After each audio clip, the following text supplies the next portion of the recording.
Di sini saya akan menjelaskan tentang klasifikasi pemilihan media. Nah, di mana klasifikasi pemilihan media ini terbagi atas tiga.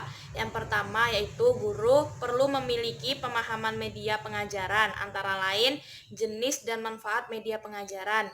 Lalu kriteria memilih dan menggunakan media pengajaran sebagai alat bantu untuk mengajar dan tindak lanjut penggunaan media dalam proses pembelajaran siswa. Yang kedua yaitu guru terampil membuat media pengajaran, terutama media 2 dimensi, media 3 dimensi, serta media proyeksi. Nah, yang ketiga, guru memiliki pengetahuan dan keterampilan dalam menilai keefektifan penggunaan media dalam proses pengajaran.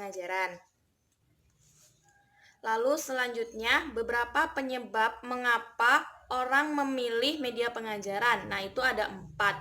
Yang pertama yaitu bermaksud menjelaskan isi yang terdapat dalam media pengajaran tersebut. Yang kedua yaitu sudah akrab dengan media yang telah dia pilih. Yang ketiga yaitu ingin memberikan gambaran yang lebih jelas dan konkret. Yang keempat yaitu yakin bahwa media yang dia gunakan untuk pembelajaran tersebut itu dapat berfungsi lebih mempertimbangkan kualitas dalam pengajarannya. Nah, lalu yang kedua yaitu klasifikasi media pembelajaran.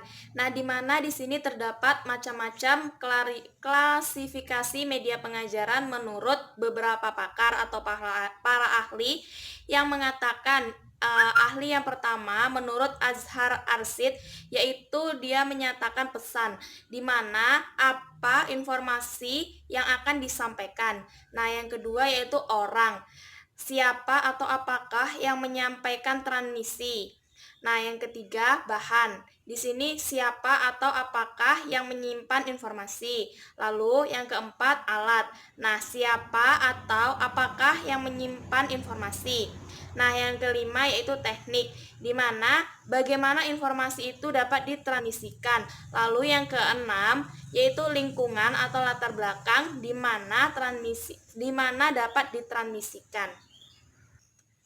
Nah, lalu pakar atau para ahli yang kedua menurut Rudy Brett yaitu menyatakan dapat dikelompokkan menjadi 8 kategori, di mana yang pertama yaitu media audiovisual gerak, yang kedua media audiovisual diam, yang ketiga media audio semi gerak, yang keempat media visual gerak, yang kelima media visual diam, yang keenam media semi gerak, yang ketujuh media audio, dan yang kedelapan yaitu media cetak.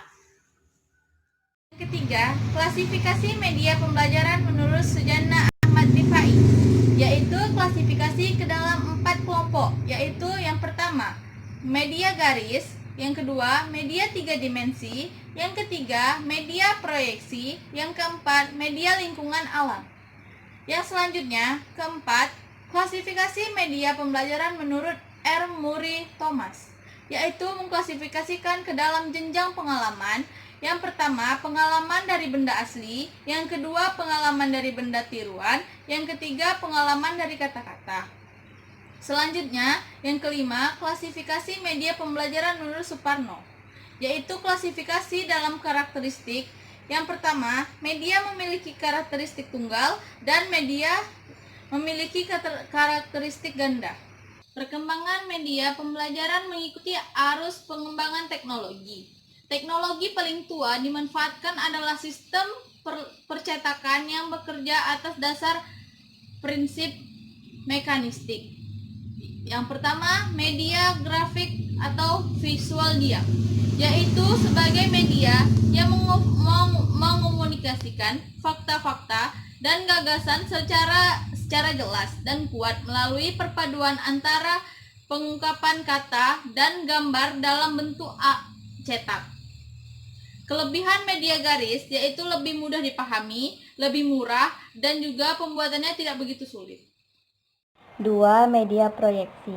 Media proyeksi adalah media yang hanya dapat digunakan dengan bantuan proyektor. Berbeda dengan media grafis, media ini harus menggunakan alat elektronik untuk menyampaikan pesannya, seperti overhead projector, slide atau film strip, microfiche, dan video.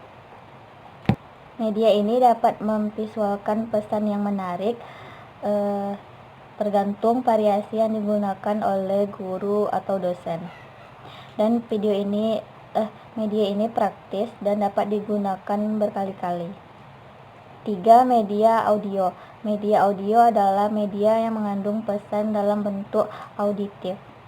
Alat yang digunakan dapat berupa piringan suara, kaset, radio, sehingga dapat merangsang pendengaran, sehingga dapat terjadi proses pembelajaran. Media ini berhubungan dengan aspek-aspek keterampilan mendengar. 4. Media audiovisual. Media audiovisual adalah media yang dapat diterima oleh alat indera pendengaran dan indera penglihatan. Gambaran yang dihasilkan dapat berupa gambar diam atau dapat memiliki sedikit unsur gerak. Ini disebut media audiovisual diam. Dan sementara itu, media berupa pita video, film bergerak, dan TV disebut audio visual gerak. Di sini saya akan melanjutkan presentasi tentang materi yang kelima, media pembelajaran 3 dimensi. Media 3 dimensi yang sering digunakan dalam pengajaran adalah model dan boneka.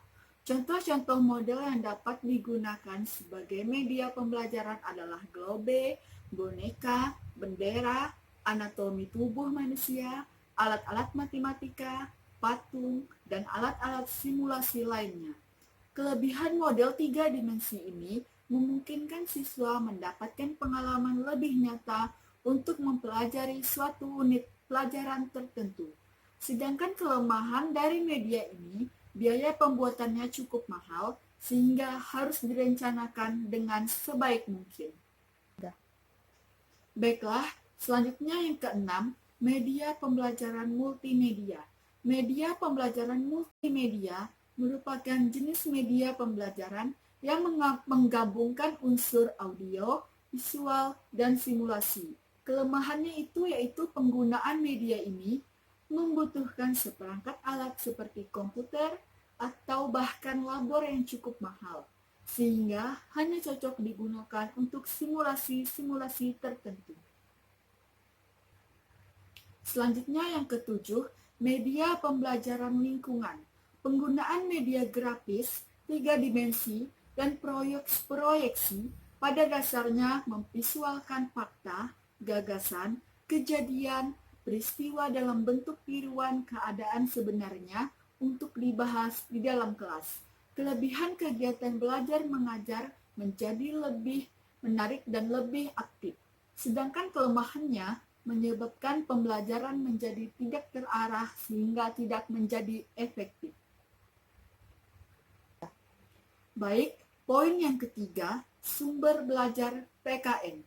Yang pertama A, pengertian sumber belajar.